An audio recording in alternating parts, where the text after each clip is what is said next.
Hey there, Danny with Right Foot Down. I messed up this ad read so many times because I really want to tell you about Track Monkey apparel. They make great quality enthusiast shirts along with hats, stickers, watches, patches, you name it. A couple of my personal favorites are their Life is Better at the Track tee and their One Track Mind tee. You should really check them out and see for yourself. Their products are great for you or the gearhead in your life.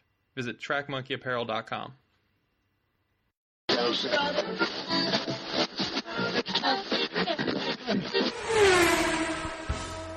You're listening to the Untitled Car Show in partnership with RightFootDown.com. Visit RightFootDown for your daily automotive fix. If you enjoyed today's program, please tell a friend. It's the best way to support this show. If you want to visit the archives, go to YouTube and search for Untitled Car Show. That'll bring you to the archived episodes. If you want to follow the show, just search for Untitled Car Show on Twitter, Facebook, or Instagram. You can always send an email to the show at untitledcarshow@rightfootdown.com. We're so glad you decided to spend the next hour or so with us. Without further ado, let's get into today's program.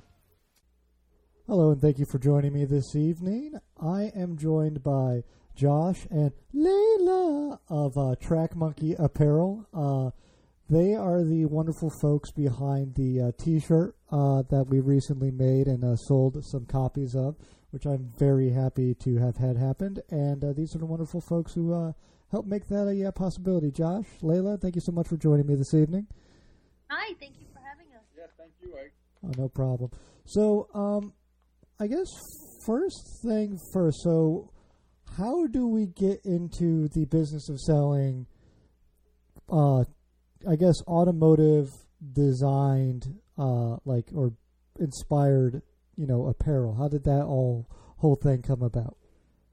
So I guess you get to the point where just going to the racetrack and driving your car as fast as you can all day long is not enough. And you still need another outlet for that passion for cars and racing and speed.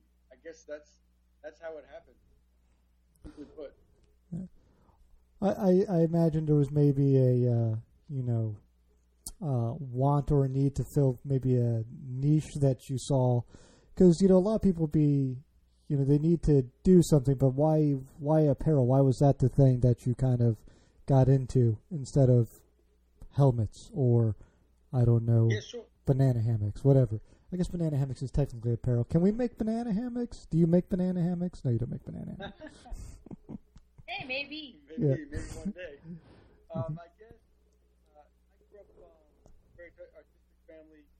We were doing a lot of painting, drawing, watercolors, like doing comic book drawing, and so I became I became decent at drawing, and then I got into kind of a little bit of graphic design, and so it was a natural outlet for me to want to create these t-shirt ideas on Adobe Illustrator, and then it was an easy way to put it onto a t-shirt. So very easy business idea for us who have never started a business. So it was a good way to test the water. And a little something more was a lot of shirts were a lot of almost for us. And I think some of our designs are a little more unique, a little more us in the shirt designs than cliche memes or whatever that we do also have. Some of these are more unique to us. Like what about a slip angle shirt? What about all those car signs we see when we drive on the road? That doesn't mean the windy road. It means that there's apexes ahead. Things like that. Yeah, like the one of my favorite ones is the leftover parts is proof I made it more better. Like that's right. It's that stems from us rebuilding our engine the first time with Josh's brother Peter, and at the end of the day, 3 months into rebuilding the engine, we're like, wow, where are all these parts? Like, guess I made it better. Yep. It's it's fascinating to me because it's a lot of good designs. It is very individualistic. There's a lot of other people out there who do, car designs, and maybe they do like from the top of it. There's always that terrible stuff you see in like I don't know, like an auto parts store that like is basically like I mean, I think that's like basically the bottom of the barrel. Like if you're walking around wearing one of those shirts, I don't think you're a car enthusiast so much as you are just a trashy person. But like, our speakers are more geared towards the guys who like to take their cars to the racetrack, really experience speed and pushing the limits with their car, and that's what we love, going to the racetrack and really threshold braking, hitting the apexes, all that fun stuff. It's because you got a lot of 944 stuff, a lot of Porsche stuff, a lot of vintage inspired stuff that I'm trying to think of, like if you went to a I don't know, like a downtown area, like a hometown car show thing with like a whole bunch of cars from like every era and everything. Someone who kind of really gets a Track Monkey apparel shirt, I think, is really a true racing and automotive enthusiast, as opposed to, again, like that other trashier stuff with like Calvin peeing on Chevy or Ford or whatever. Like, just like a Dodge emblem with like just smoke pouring off of it, or like, the stupid, silly stuff you see everywhere. Like those shirts, they make a impression. They don't really make a impression that you want to have. Whereas I think if you're wearing a Track Monkey apparel shirt, I think the people who kind of understand it, it's almost like a secret handshake where like, exactly. I'm so glad we got our ideas across. Great to hear. Yeah. And I mean, we're kind of talking a lot about the t-shirts, but you do sell some other stuff. You sell some watches on the site. There's I'm trying to think what else is on the site. I could pull it up, but that would be the smart thing to do, Ike, since you're sitting here. We also have some helmet visors, decals that go at the top of the visor, helmet, and then we've got some patches, for the race suit, some stickers. We're getting ready to branch out, but with some other ideas. We're working on some patents, and we're nearing manufacturing of new product. We can't say anything about it yet, but we're excited about pending. it. Yeah, patent pending. But I think our goal is to hopefully one day reach out to not just, like right now we're focusing and honing in there are 944, 924, 951, 968 folks, because that's just what we have and that's what our immediate friends own. And I think that's our outreach right now, but our plan is to move to, muscle cars, everything that you can imagine, super, super, super sporty cars. But right now, since we're just in our startup phase, we're just trying to do the safe, we know the Generation shirt will sell because we have a huge community of 944, 924s, etc. Community that we're involved with, but hopefully we are looking to grow, and eventually we're going to hit hopefully every market. Mm-hmm. That's what we're looking forward to doing.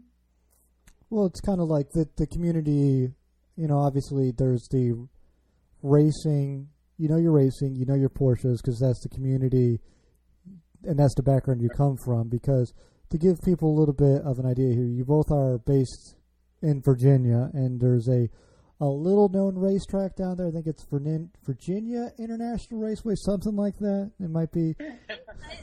I think some people, maybe people know that. Yeah. I think Paul Newman called it Heaven on Earth. He did. That's right. Yeah.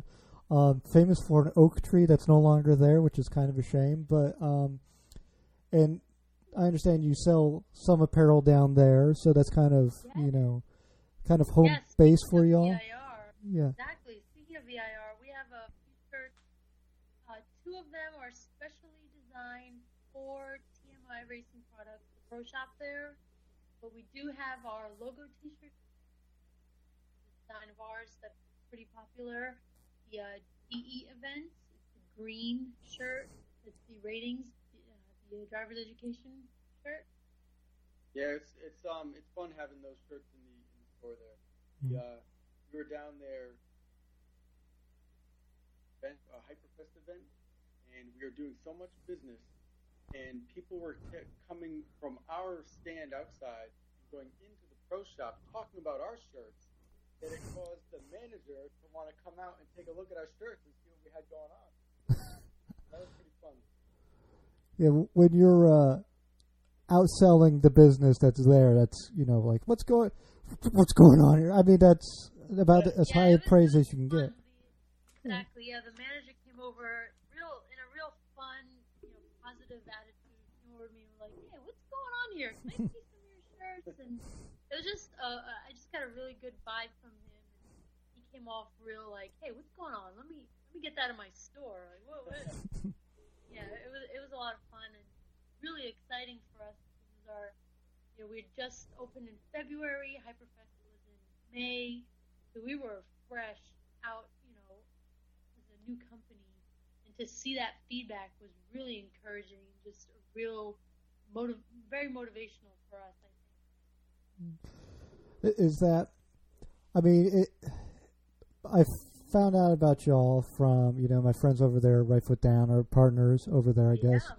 And, looking at the stuff, going through the designs, kind of the blessing and the curse of what I get to do here is I get to go each week to different, new people and see what looks good, what doesn't, and kind of, get really invested in a, I don't know, like an avenue for, a week or so. But, I know we kind of broached this after the T-shirts and everything getting on. It's been on my list for a while because I do really enjoy the shirts. They seem like they'd be, if you have someone in your life who's, a little bit gearheady, you don't quite know what to get them. They're like the sort of person. I hate that stupid old cliche. It's like, for the person who has everything, but really, if you're thinking about like, what the hell am I going to get, dad for, maybe his birthday, or, Christmas is 6 months away. Some people are super hard to shop for. And the great thing is, between now and then, there'll probably be new designs, new stuff out there. And I think it's worth, for the listener, definitely check it out now, but make sure you check it out every couple of months, because it seems like great designs keep coming out. New products are obviously on the way. There's some patents coming along, which just seems really exciting. So, yep. I mean, and you two are just, I remember, hanging up, obviously you're a husband and wife team, if that's not quite clear to the listeners there, and talking to my wife afterwards, after she got home from work and we first spoke, and like, they're very charismatic, those two. I don't know, like, because I could hear you in the background talking a bit, and there's a charm, and there's, obviously you two get the whole scene, the community of auto racing, and kind of like, I don't know, you seem to be kind of along for this, new, slightly different gearhead, as opposed to the old, guy who shows up, puts the model of his car on his car, puts out the weird kid out in front of the vehicle, and then just sits in a lawn chair and gets pissed when people ask him questions about his car. Like, you seem to get the idea of, like, cars are meant to be enjoyed and raced, and there's a seriousness to this, but then there's also a kind of fun and camaraderie that go along with it, and that's a lot to get out of a shirt. I know people are like, Ike, how are you getting all this shit out of a shirt? But, this is what makes me such a fantastic podcaster, because this is what I get from you two. So, I have to know, since I blew so much smoke up your ass, I have to know where does this whole thing come from? Like, where did you two, like, get your love for cars? Like, where did it all begin? Like, did one of you introduce the other one to it, and like, did you meet on a track after you like collided into each other? Like that sort of deal. I think so. I grew up a tomboy, but I think he'll get into separately. But him introducing me to all this, the lifestyle of this was really just tomboy turned into a girly girl. It just brought me back to my tomboy roots and just really made me happy because I was so excited when he introduced the entire thing to me because I grew up, loving cars. Grew up with a father who loved cars and BMWs and M5s and all that stuff, and mom drove a 540, which I didn't even know was so cool till a year after she owned it and didn't want to drive it anymore. Wanted another, fun car, but just him reintroducing me to that was just really exciting and something that just probably was the ignition for me.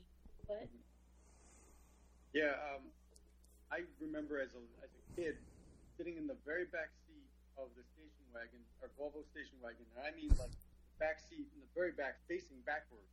Yeah. Right? And from a very young age, all we did the entire drive, whenever we went anywhere, was call out all the cars that we saw. And back then, I mean, we knew every single car from hundreds of feet away. I could tell you what car it was. And it was exciting when we saw, back then it was Ford Probes and the old MR2s, Fieros, and then we would get super excited when we saw a Corvette.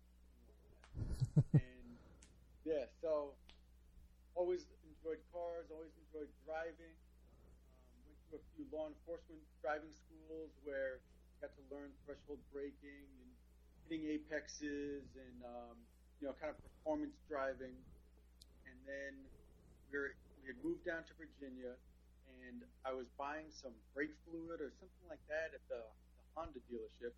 And there was a young kid who was selling me the stuff, and I just was conversationally asking him, like, oh, what are you doing this weekend?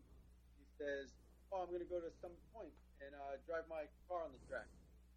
And I stopped dead in my tracks. So I was asked him, like, what are you doing? And he explained to me the whole concept of track days and how you can actually take your own car to the racetrack and go driving around as fast as you can. I'd never heard of this before. For want of a parts depot guy, like your life would have been completely different. That's crazy. Seriously, I never heard of this before. I had no idea. I never really thought about how does anyone get into professional racing. I did not know of the whole world of SPCA and NASA or Porsche Club, amateur racing, club racing. Never heard of any of it. Just hadn't been exposed to it. And the extent of me knowing anything about the track, really, so I was born and raised in New York City, was when friends of my brothers, I have 4 brothers, my brothers and I would go down to E-Town or Englishtown, New Jersey, and there was a drag strip there, like an actual track for drag racing. That was the extent of what I knew of what taking your own streetcar to the track meant. So when Josh came home and told me that, I was like, no way! You can actually do that? It's not a circle and not drag racing? You can actually do that's so awesome! And we lived in McLean at the time. The point, probably... It's 50 minutes to... So I was super excited and couldn't wait to the car or something. Yeah. Oh man, my deal that is automatic. What do you have? Oh, your car's super old, but it's 6 years. Let's take your car. I couldn't wait for him, and I was actually excited that he already had a car in mind. I mean, Summit Point is, let's be honest, especially after you're going to VIR, Summit Point is a dump, but at least it's Yeah. Like, Summit Point is everything you expect out of West Virginia, like, compiled into, like, one, like, cliche. I mean, it's... Yeah, that was the culture shock. Yeah. Especially... What's funny is that we went to Summit Point first. That was the first track we'd ever been to, really. Yeah. So then, when we went to VIR, for the first time, we were like, oh my, this is a real track. This is heaven on earth. Oh my, I want to go back. I think VIR too, because it's civilized. there's stuff to do there besides, piss in a trailer. Like, I think that's pretty much. There's a racetrack and like, where the accommodation? Well, there's an outhouse, but if you're one of them fancy city folk, I guess you can use the restroom in the trailer. Oh yeah, thanks so much for that. It's such a good. I don't know, like I can't imagine too. You got the drag racing background, you got the Summit Point background, and then VIR. That's like completely different worlds. And Summit Point, for all I dog on it, at least it's a road track. You can do stuff out there. The people, as friendly as can be. It's not the worst place to really get into racing an automobile, but I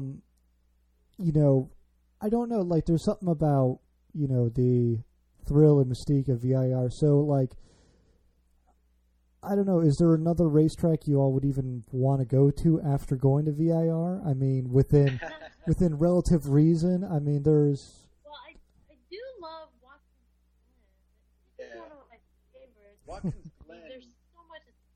Finger Lake, wineries, beautiful scenery. Mm-hmm. Yeah, the gorge right there. I think Watkins Glen is just so gorgeous. And I mean, Paul Newman went there too and raced there too. Mm-hmm. It's not good one. He's got history there too. Mm-hmm. But I think for me, Watkins Glen is second. Yeah, Watkins Glen is almost as fun.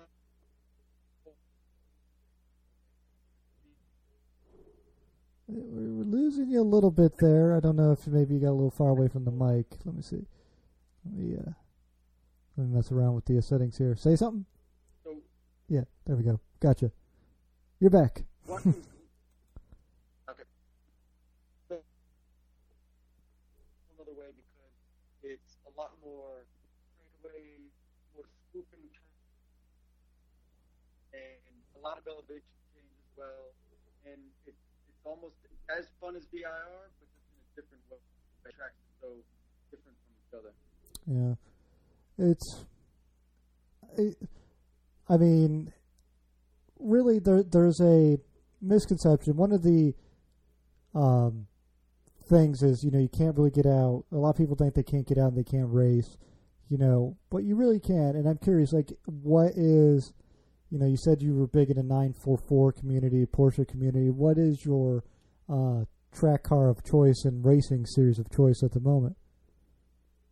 Yeah, so we're racing a 1987 Porsche 944 in the Porsche Club of America's club racing group. Mm-hmm. And we also, within that, is the 944 Cup. And we compete in one of the three categories there. There's a category of 944s that are a little bit slower, where less modifications are allowed. And then there's the higher horsepower cars in the category above us, the turbos, 944 turbos, 944 S2s, and then the 968s as well. Hmm. Does anyone just ever show up with a 924 and just act really sad? There are some 924 S's. I guess that's the turbo version. Yeah. They do show up and compete. I guess they have a real low minimum weight though, in order to be able to be competitive. Yeah. But we started the whole racing scene with something affordable, something he's always enjoyed or had a passion for. When I first met Josh in 2004, one of the pictures that I came across was him in the 944, his friend's 944, his partner's. That's right. 944. Yeah. And when he brought that up, and I knew what car that was, and brought that up later, I think I want to buy a 944. I was like, oh yeah, that silver one that you were in with your friend. So it was this fun, affordable, and actually a really good choice as a first beginner's race car. I think it was a good choice. Mm-hmm. I think those are very underrated cars, and I think a lot of people know Spec Miata racing, and there's some other cup car racing, club car racing out there.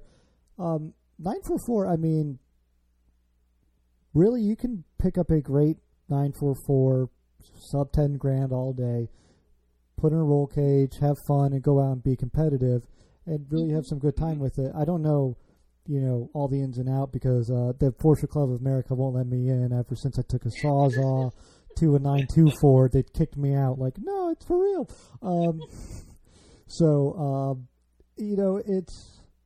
It's a fascinating group. And, I imagine, when I'm picturing Porsche Club, I'm picturing like a lot of like snooty people, but, 944 people, those have got to be, good down to earth people, not, do they race? When you show up, do people show up in 911s and all that crazy, like, exotic stuff when you show up? Yeah, so there is a wide range, and I won't use the snooty comment, but there is a wide range of cars, a wide range of people, and you have everything from 911 Cup cars, the factory race cars that are $250,000, and it's just a very wealthy gentleman who racing that, and he's hired a team to support him for the weekend. And then you get down to kind of us 944 drivers, and our cars are a little more modest, a little older, 30 to 40 years old, and we have a good community though because we kind of look out for each other. We take care of each other at the track.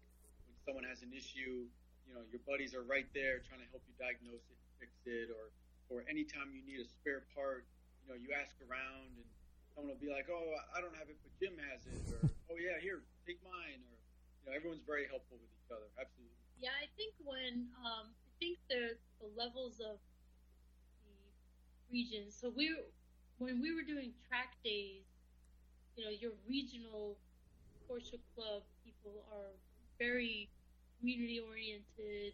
They really look out for you as far as you, because you're in the same region. PCA, Potomac region, they'll take care of you, they'll help you out, whatever car they have. It's different when you're at a track event, right? But then we graduated to racing, it became totally different.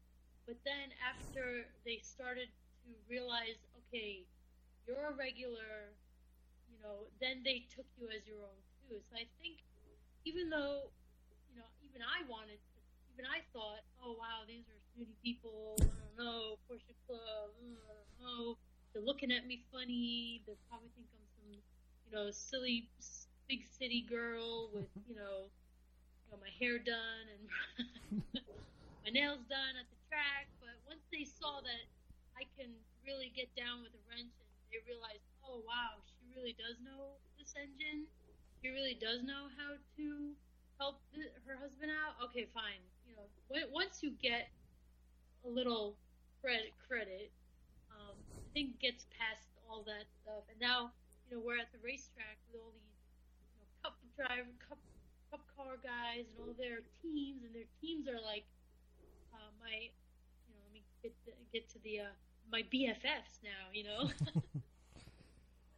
It's totally a different world now. But yeah, I definitely agree that we had that same Porsche Club, snooty people. There are some of those too. Don't get me wrong, but well, they're always that. Yeah. I'm curious. So when you go to like Watkins Glen or VIR to an extent, and there's the reason I feel like maybe Porsche Club goes to those sorts of tracks is because there's stuff for the significant other to do. Like there's a massage parlor. Just take like a weekend and go out and go to the spa, sweetie, or something like that. Is there a lot of other ladies out there in the pits with you, or is it you're one of maybe a couple dozen, if even that many? This is pretty interesting because I get asked all the time, how do you get your wife to come to the track with you, and how do you get her to help you out so much? Because Leila will be there helping me take tire pressures when I come back in, taking hot tire pressures. He'll go into the pits and take tire temps. Inside, get into 3 spots on the tire. She buckles me into the car. She puts on the headphone, the headset, and she's talking to me while I'm driving the car. She's giving me a heads up on while I'm racing. He forgot to mention, I also tell him how much negative camber he does or does not have. Yeah. And we do adjust that based on my reading. Yeah, so she gets very involved. And it is an anomaly at the track, absolutely. There's some other wives and girlfriends that go there, but they kind of, usually hang out, kind of help out a little bit, but I don't think anyone else gets as involved as Leila does. Yeah. But I do have to admit, we do have race support now. Our race support now is with the actual race shop, auto shop place in Baltimore, based out in Baltimore. So the company name is RPR Automotive. But John, when one of the owners, there's two owners, John and Colin Behe. When John comes to the track, I definitely just hands off, let him do all of his magic, because he has rebuilt the engine and redone everything for us since I've touched it. So I actually feel 150% more comfortable when John is there to just let him do everything. Like, what do you want me to do? And I'm probably filing my nails in the wall because I'd rather him. But if he's not there, I'm absolutely, in there with Josh, helping him out, doing whatever I can, putting him at ease and all that other stuff. If John's there, John Behe's there, hands off. Yeah. Yeah, let the professional take care of it, I suppose. Right. Yeah. The real professional. Taught myself how to do all this. Well, what I find so endearing too is I'm hoping this is the start of a new trend, because the cross-threaded folks I had on, I can't remember if that would be, I think 2 weeks ago as everyone's listening to this, that was another husband and wife team building a car, and, there is, I don't know, like there's this, because my wife's a big car nut too, like she hides it a lot better than most, but I do think there's, like this passion for driving, and, Josh, we'll get to you at some point here, but since I have Leila here, I'm just curious. So do you find yourself more about like the technical stuff or more about like the driving stuff? Like, what is kind of the thing you really enjoy about the automotive hobby? Well, I think I love to drive. I do. I sometimes my car here when we first moved to Virginia was a 2002 Honda Accord, but I mean, when you play with other people on the road safely, it's not the car. I feel it's the driver. And, a lot of the things I learned was from my dad, watching my dad, having him teach me, then seeing Josh when I first met him and whatever. I think it's really, for me, the driving. And the technical stuff comes also just because growing up, I did a lot of renting with my dad. There was a time where we did not have a lot of money, so we had to do a lot of the maintenance, a lot of the body work, a lot of the stuff myself.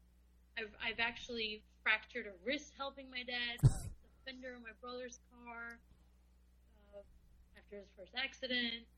And I just grew up being daddy's little helper, fixing not just cars, but just anything around the house, anything in general. So I don't know. To me, it's both. I have passion and desire for both. Really. That makes sense. So I'm curious. So, what were both of your first cars? Like, what was the car that you both, here's your driving permit, go out and, unleash hell on the world as all 16-year-olds do. So, like, what was that vehicle for both of you? For me, it was a 1988 Toyota Celica all-track turbo, which was super exciting because all-wheel drive, right? Yeah. And turbocharged, and it was a coupe. And back then, it had some good technological features to it. It had lumbar support, it had sunroof. It just had all those little things that make the car more fun, and as well as the fact that it handled like you wouldn't believe because of that all-wheel drive. My story's not very exciting. My story is more, New York City. You grow up. I was born and raised in Brooklyn. So you had buses and trains took you everywhere. My dad, when you learn how to drive, it's really who's stealing Dad's car at night to go for a joyride. As you want to do, yeah. So Dad's asleep. Take the keys. I mean, really, I didn't have the privilege of having a car until really our dad bought a car for everybody when they graduated high school. Mm-hmm. By then I had already moved out, so unfortunately I didn't have my first car till you met me. I met Josh. Mm-hmm. Yep. And that was the Accord? And that was the Accord, right? Yeah, so super exciting. She started driving the Accord, and then my buddy was selling a 1997 BMW 528i with a stick shift. And I'd never driven a BMW before. I kind of laughed at all those ads, what's BMW's line? The ultimate driving machine. Yeah, the ultimate driving machine. I kind of laughed like, right? I mean, it's just expensive. It's just luxury, right? Yeah. I mean, as soon as I turned one corner on the street in my friend's neighborhood, I was like, oh, now I get it. Now I want one. I'm ready to buy this. I love it. I mean, immediately you understand. And then I ended up buying that car for my friend. Nice. I'm curious though, Josh. How did the Celica meet its untimely end? Ooh, I mean, Turbo went on it, of course, and being maybe a college kid at that point, I did not have the money to be fixing turbos on that engine bay was packed. Turbos would get the car so hot that it was always bursting coolant hoses. I don't know how many times I had to pull over because I got steam coming out of the engine bay because of a burst hose. But yeah, the car was just too complicated for a college kid to put the money into to fix it up. Unfortunately. See, all first cars meet an untimely demise. It doesn't matter what it is. I think we've only had one guest in like however many years I've been doing this now who actually still has their first car, which is just crazy to me. So, yeah. So, there's, so you two are just so charming. I can't get over it. So so then we're, Central Virginia. We got some good driving roads out there. We're, what are we driving now? We got a 9-foot Forester track car. So what's in the stable right now? So Leila has a very fun Honda Accord, but with a stick shift. Mm-hmm. But because of my job, I do a lot of driving. I probably know Northern Virginia like the back of my hand now because of all the traveling I do for work. So I needed a 4-cylinder, but because of all the driving I do, and one of the fun 4-cylinder cars we could think of that was most reliable was the Honda Accord. Mm-hmm. It looks like a silly little sedan that the average person would drive, but that thing is so much fun. Mm-hmm. Just going through the gears, blasting off at a green light, because nobody else knows how to drive or probably take off the way I do. So, now I've had people will look at me, guys, in their 350Zs, 328Is, and I've even had a 228i guy, eye me like, all right, I got you at the light. Nope, I still take off because I'm telling you, it's not the car. I still say it's my little Honda that could, but I don't think it's the car. I think it's the drive. But it is a really fun car, and I think it's because it's a stick shift. It's really fun. It's the perfect car for Northern Virginia too, because you need something. Because you need something that, like, Northern Virginia is basically like, ticket writing central if you're driving anything even remotely exotic looking. So you need something that blends in, like. Exactly. It's silver. It looks like everybody else's car. Yeah. Let's not bother Grandma. She's on her way to the hospital or something. That's what they assume. Yeah. So then, Josh, what are you palling around in? If you got something super nice, if there's something odd going on here, what are you palling around in? Well, so I don't have something super nice because of all the racing we're doing. We had to buy something that could tow the trailer, that we could get around all over the place with. Just say it. His daily driver's a pickup Yeah, truck. Just say it. it's a Ford F-350 dually. So That's a sweet dually. yeah, it's not inexpensive, but we had to do it in order to reliably get to tracks like Daytona, in Daytona, Florida, or we're going to be going up to Canada very soon here. Yeah. So, yep, that's what I'm driving. Mm-hmm. Well, I've just recently found out apparently you can autocross a dually, so it must be some sort of performance Yeah, guy. why not? Yeah. I can autocross the S out of that thing. So, I am so excited when he says, "Hey, I have a long ride. Can we switch cars?" Absolutely. I will take the dually any day. The torque on that dually is unbelievable. Over 700 Oh, that thing foot-pounds. is unreal. It takes off like you need to get some giant slicks for the back just to make it even better. exactly. We just get some more And then you traction. get the other guys in their trucks looking at me like, "Okay, let's see what this girl has." And then we go at green, and then they come at the next red light, and they look at me, and I swear they give me thumbs up. They're like, "Oh," they pray like, "Oh yeah, that's awesome." Like, it's really fun because it's a fun truck. I didn't think I was a truck girl, but man, is that thing fun. Now, all truck girls, though, have to be under 5'6". I think that's the rule. Yeah, Right? that's me. 5'3" and 3/4, but I put 5'4" on my life. Standing on the tippy toes, because you never see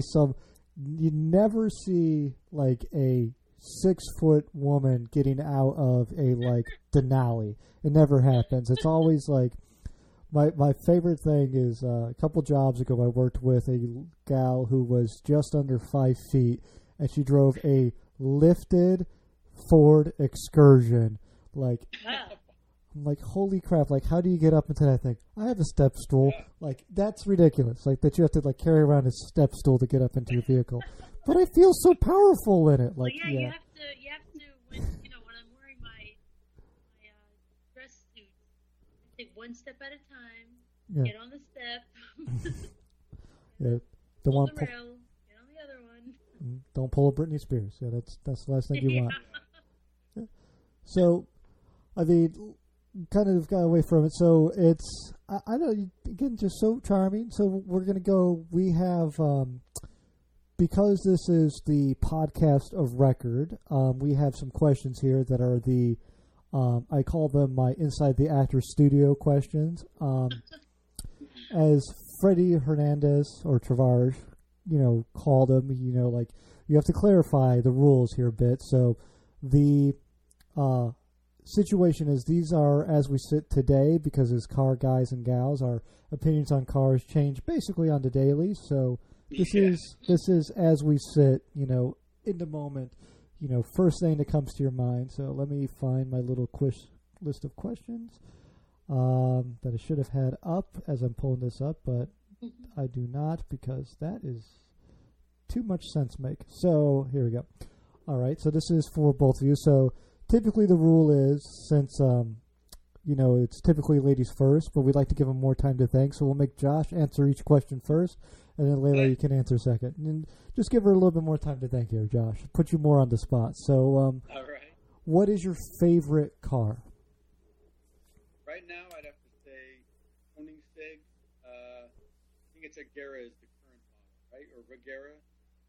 Koenigsegg, though. Sweden.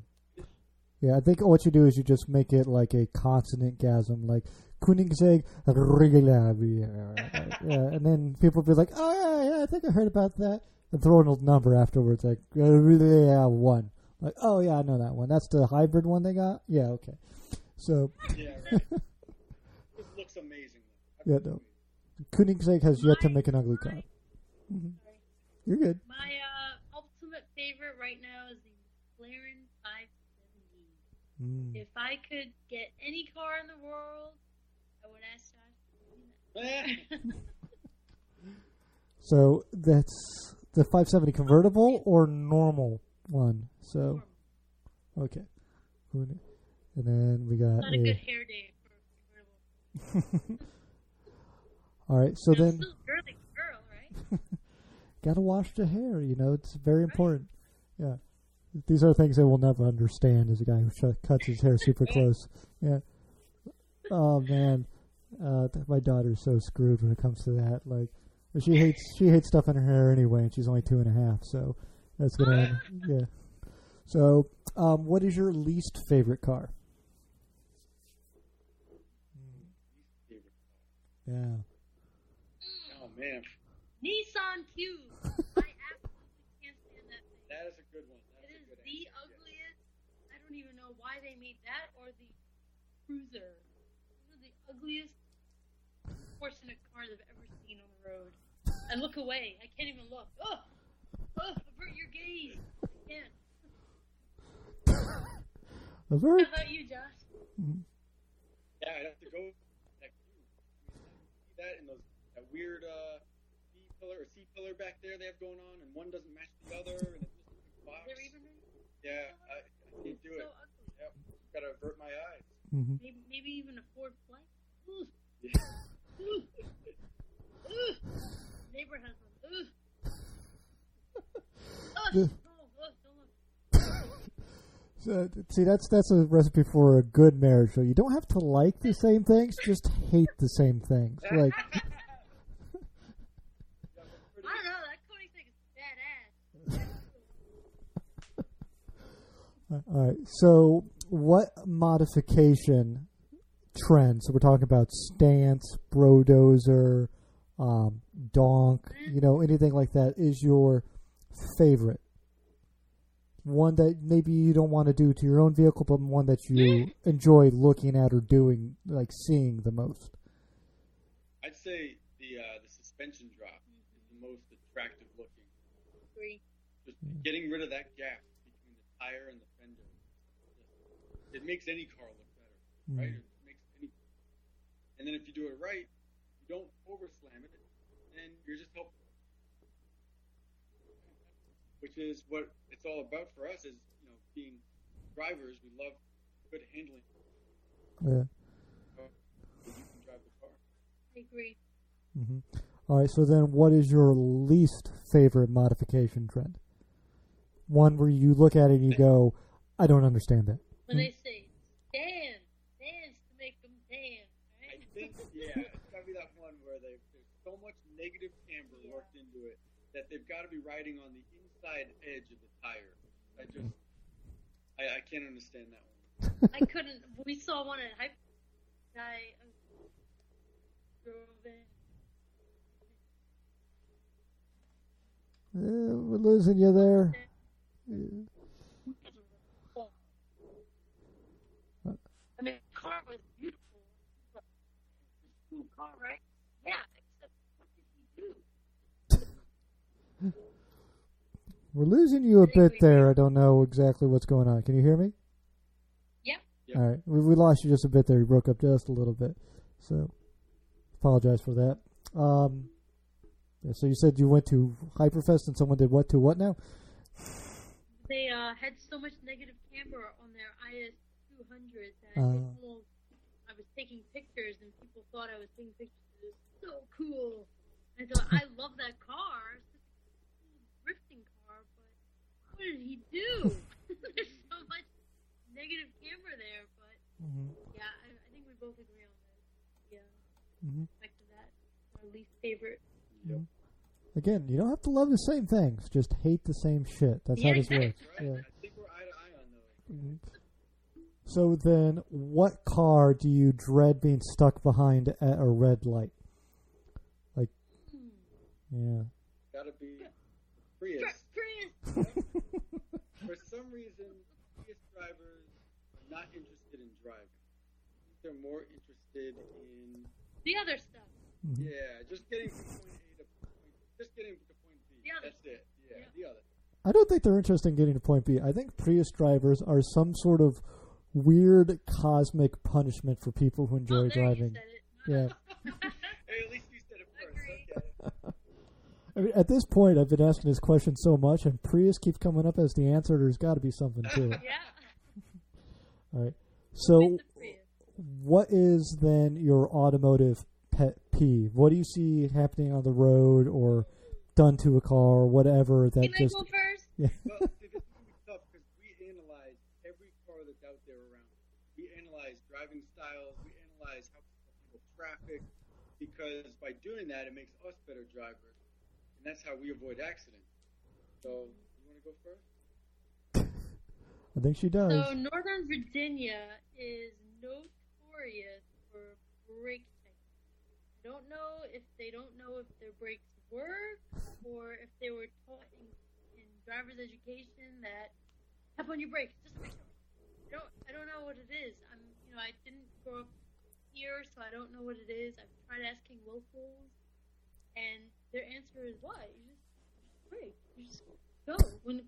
I think, to me, if you can't judge the person's speed, the car's speed in front of you, around you, or just have better judgment, I think that's why they brake so much. But I think my biggest pet peeve is their brake checking. That's what I call it. Yeah.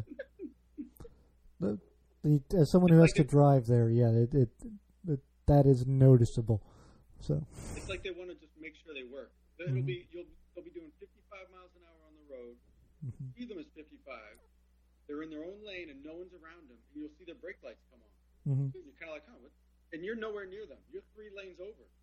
I just want to tell them it's so fascinating. If you let go of the gas pedal, your car can do such amazing things, like slow itself down. You don't have to brake. That reminds me of a thing. So, I grew up in the Midwest, outside Chicago, moved out here.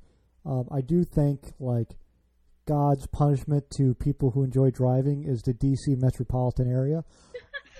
I have not seen, though, before in my life, and I've only ever witnessed it here, is a vehicle accelerating away from a red light, and you can tell the person's foot is on both pedals because their brakes are heating up. You can see them heating up, and the car is trying to pull away. I've seen it happen, often enough to be like, why does this keep happening here? Like, you're accelerating and you're braking at the same point. Do you just hate your car? Like, do you just hate money? Like, what is wrong with you? Like, I don't think people here get how car work. I don't think they do. I think they come from other parts of the world or other parts of the country, and they just don't understand the fundamentals of driving.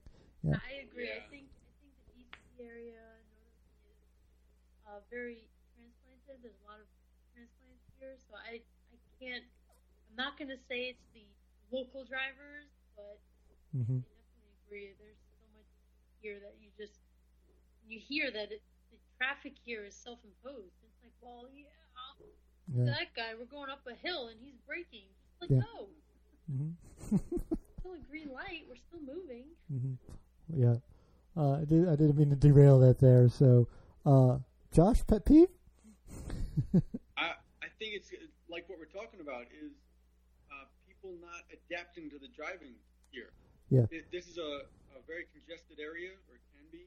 It's almost like a city, and people, I guess, they come here and then they still try to drive like they're in a small little town in New Hampshire, like where I came from, and they need to kind of pick up the speed a little bit, make decisions a little faster. One of the things I miss from New York City is there, when you're waiting at a red light, if you are not anticipating the green light and hitting the gas as soon as it turns green, you're getting honked at. Never, green go. Yeah. I mean, like, you got to be rolling as it turns green before you're getting honked at. Well, that drives me. No, that's another thing I miss from the Midwest too, and I noticed it around New York when I go up there to visit. Is that light turns green, everyone's off their brakes. Everyone's off their brakes. It drives me nuts here when I'll be like sitting in a line. Like, if everyone took you all have automatics, because none of you are driving a stick shift. I'm only dumb shit here doing that. You need to let go, because you're not going to rear-end each other. Just trust each other as human beings. People in New York, people in Chicago, they don't trust each other. It's all like dog eat world. No, we all we all rely on each other to get to where the fuck we want to go. So, so Absolutely. yeah. So no, that's a good one. You got me angry now. You got me angry. So then let's make this a little happier then. So what is the automotive sound or noise that you love? Like this one always gives a little bit of stumper for people. So a lot of people say a specific type of engine, a specific type of racing, maybe the sound of like squealing around the corner or something. When I hear a turbo kick in, The spool that is or the blow. that turbo spool, that is sweet to me. That's always been just like, yeah, you just hear that and you're like, oh, that thing is badass. That one's good. Yeah, for me, it's got to be a race car ripping through the gears.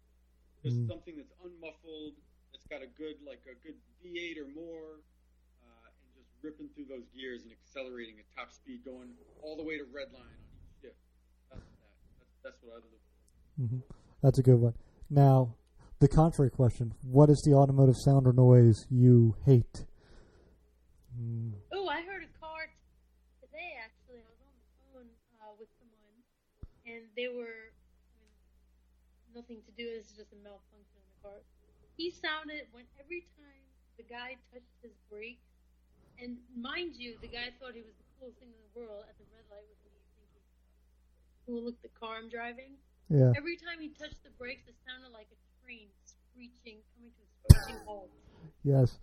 I was like, that is so obnoxious sounding that the person on the phone with me said, "I thought you lived in Virginia. There's trains there? Where are you?" Yeah, that one's a pretty common answer. The brake squeal noise is pretty bad. Oh, obnoxious. Yeah. I mean, ear splitting. Josh, Yeah. you got a better answer than that? I mean, it's kind of hard to beat that one. That's a pretty good answer. I have to say that getting that tire squeal when you're hitting the off ramps, and because we're driving a race car, and when I'm driving a race car, there's no tire squeal. It's all you have to feel the car losing grip. You have to feel the tires losing grip through your body and your butt and everything, and your hands on steering wheel. So then when I'm in a regular street car and you hear that as you're coming around the turn, I'm just like, what is that? I try and put a finger in my ear so I don't have to hear it. All right, so then here's one of my favorite questions I get to do to people. So I'm going to give you a choice between two cars. It's going to be a different car for both of you. And they've been modified. And you have to you can't modify it beyond how it's been modified, and you have to live with this as your new daily driver. So you get two choices here. So, Josh, you get a Koenigsegg, whichever one you prefer, whichever one you want, but it has been slammed and stanced with all the negative camber to within an inch of its life. Or, yeah, or you get a Nissan Cube that's been it's sitting on the best coilovers. The thing has the best suspension on the planet. There's no tire gap. It's immaculately done. And then, Leila, you get a McLaren 570, but it's also been stanced to within an inch of its life. Or you get the same Nissan Cube. So, I guess it's all about the driving experience for me. Koenigsegg's suspension is ruined, and I hate to say it, but if that Nissan Cube suspension is like butter and is high performing, I guess I'd have to take that Cube. As much as I hate to say it. Man, thumbs down. I'm going with my McLaren because I have an auto shop, race shop mechanic on my side. He's gonna fix that stand. Give me the car I always wanted. You can't do it. That's against the rules. You got to keep it stanced. He's not allowed to touch it. He touches it, it gets taken away. That's how that works. I'm gonna murder it out, and I'm just gonna go with it. Yeah, take it all the way. I am a Brooklyn girl after all. I got a McLaren. Everywhere you go. I guess you already have to look. The scraping. You're going to see a girl come out. That's so cool. Here's what it sounds like. I'm going to own it. I'm like, yeah, that's what it sounds like. So what? Still a car I ever wanted. Who cares? The valet left it parked out front, not because he thought it was cool, but he didn't want to ruin it by driving it. So, yeah, exactly. All right, so before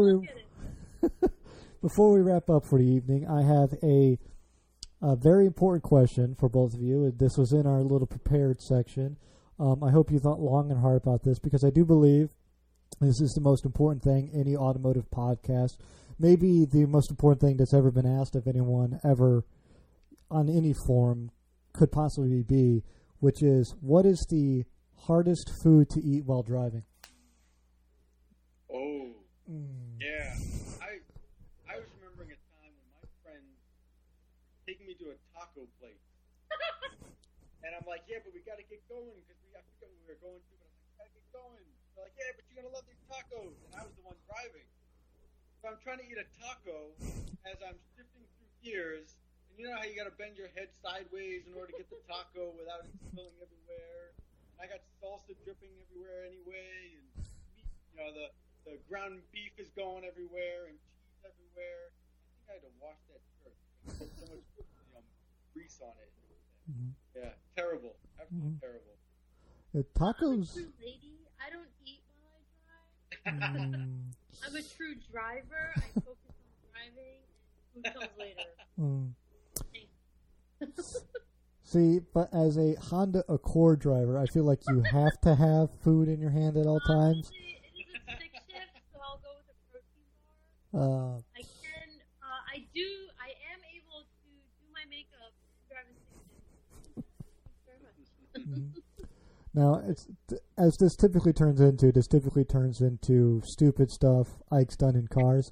So, tacos is a good standby. That's one everyone likes to go to immediately. Really? That's like a good, like, everyone goes like, taco is very messy, very hard to contain. They almost always go to Taco Bell tacos, which I think are fairly easy. Now, the tacos you're talking about, are those like a more authentic Mexican place? Yeah, that's why we went to the place.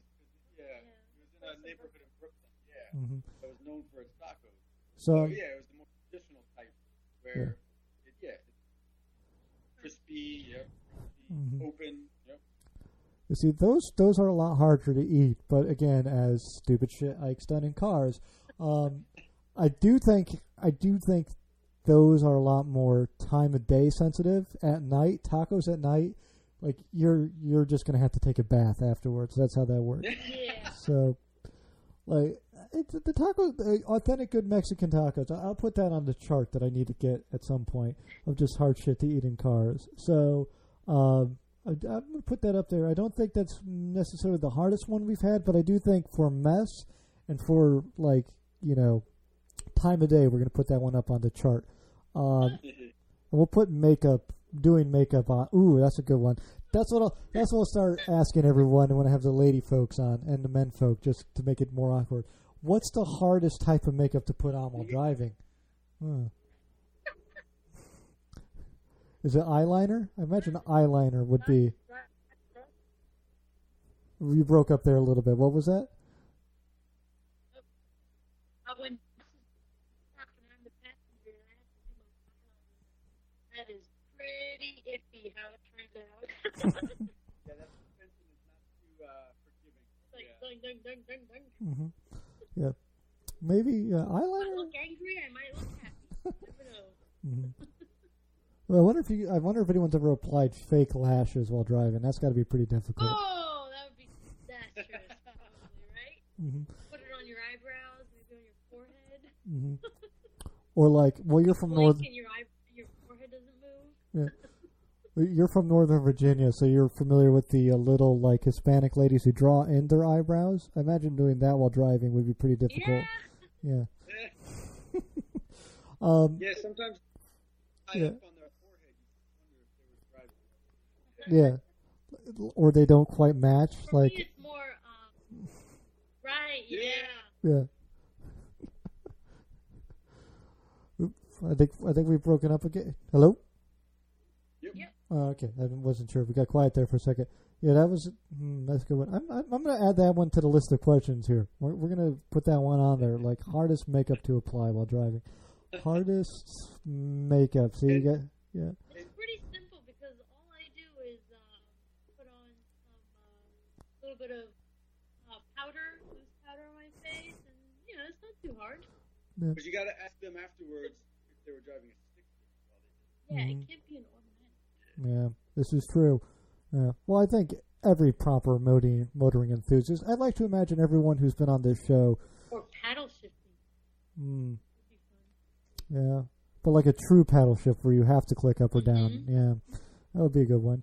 So, I don't know. We have a new question for future podcasters, and we have some apparel to talk about. So, obviously, both from Track Monkey Apparel, so you can go to trackmonkeyapparel.com, and then you can view the T-shirts, all the other apparel items, and the watches, and go get a sticker, go get a T-shirt, and then there is some social media stuff for y'all to put out, and I just totally blanked on social media for some point. So where can the folks find you besides the trackmonkeyapparel.com? Trackmonkeyapparel.com. I'm just going to keep saying that over and over again. Thank you. Yeah, thank you very much. We're also on social media on Facebook and Instagram. And then for people who maybe have not gotten to the track yet or want to get a little taste or see a little taste of it, we have a whole lot of videos on our YouTube channel, Track Monkey Apparel TV. And it's initially the videos were designed for people who want to get into racing, want to get to the track, and want to know a little bit more about it. So I would recommend checking that out sometime. Oh, excellent. And then, of course, you can check out Leila by Phil Collins. I believe that was inspired. Yeah. Eric Clapton. Oh, Eric Clapton. Yeah, Phil Collins. Yeah, what am I talking about here? Completely wrong 80s guy. You gotta stick to cars. Yeah, I know. See, it was funny because we're driving home. Me and the wife had our little date night earlier tonight. Dropped the baby off with the mother-in-law. And we went out and we saw Baby Driver because that's what you do on date night. Oh, yeah. And so we're driving home and we pass, there's a local dealership here that has 3 Minis for some reason. And I'm talking about, the guy who bought the Mini, who showed up to the dealer auction, bought 3 Minis and thought that was a good idea, probably got fired. My wife just turns to me and just goes, it's been all day. Just not cars for 10 minutes. I just need... I don't know what else to talk about. Just talk about normal human things. Yeah, I don't know what that is. Funny. Let's just... Yeah, that's pretty funny. Yeah, so that's my life. She puts up with me. God bless her. She's great. She enjoys them. She really does. But there is occasionally, I think I just hit that point of it's just too much. So Yeah, I could understand where she's coming from. Oh. Because he's got iRacing too, and it's like, hey, go play your little video game too, even though you do it in real life. Okay. Go clean the house. It's not a game. It's practice. Yeah. It's a simulator, right? Yeah. Mm-hmm. I don't know. I played. It's a game for me. Life's a game for you. Let me see here. So I think we got all done. So with the plugs and everything, and you two again, so charming, so fun to be talk to. We're definitely gonna have to get you back on at some point. So I want to thank you both for coming out. Staying up to this late hour and chit chatting with me. I'll say goodbye to you two off of air, and for everyone listening, please go check out Track Monkey Apparel. Go get yourself some wonderful T-shirts, some apparel, and then go watch the videos. I think that's well worth doing, because if they're any bit as much fun to be around or watch as these two are to listen to, then they've got to be entertaining. So thank you. Thank you. No problem. Just hold on 1 second. We'll say goodbye to you off air. Oh, no problem. Breaking up a little bit for some reason. I'm not quite sure why. So be right back with everyone. Thanks everyone so much for listening. Make sure to go check out their stuff. as well as make sure to go and follow me on the Twitter. Had a bit of a brain fart there. I apologize. At Untitled Car Show. I'm also at Untitled Car Show on Facebook and Instagram. Make sure that if you like what you hear, you tell a friend, tell a loved one, tell a coworker. We really appreciate it here, and it helps grow the show. And thank you for that. Every day and every week, we see the growing ever so slowly, but we keep piling on the extra listeners each week. So thanks everyone so much for that. Make sure if you like what we do, you tell a friend, and you also follow our West Coast correspondent Ryan West at RyanNader122. And have a good night, have a good evening, wherever you are, whatever time it is there. Thank you so much for listening. Please be safe out there.